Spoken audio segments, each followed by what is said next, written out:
ataupun Abdul Aziz akan melakukan dan melaksanakan proyek P5, yaitu demonstrasi masakan khas Aceh. Nah, menu yang kita pilihkan hari ini yaitu membuat kuah plik, dan nanti akan membuat satu menu lagi yaitu membuat timpan.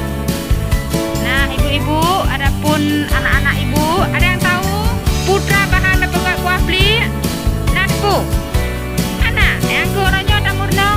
Nah, ada sayur mayur, nah bawang putih 4 setengah kecap, ada bawang rute, bawang muling, ya, daun melinjo, buah melinjo, rebung kala, terus ada terong, ya. Kemudian nanti ada plik dan juga kelapa, ya, santan, karena kita pakai santan. Bagaimana nanti rasanya dan bumbu-bumbunya? Nah, nanti anak-anak yang akan meracik, ya, kita perkenalkan kepada anak-anak cara tabun kuah plik. Iban, nah Hawa, sana itu lagi. Hawa, nah Hawa. Oke. Nah, ini tim ibu-ibu yang akan membuat timpan.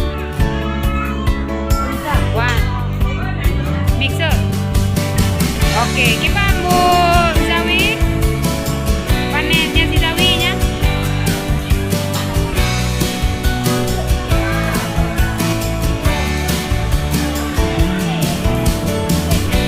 Ini adalah bahan-bahan kuah plik. Apa saja Bunda bahan-bahan untuk kuah plik kita? Bawang merah, Ya, putih, cabai rawit, ya. kunyit, lada, Apa itu namanya? Bawang putih. ya, Punya jarah manik, ya. Jintan ikan, ketumbar. Itu aja. Oke, mantap. Ya, proses menggongseng gula untuk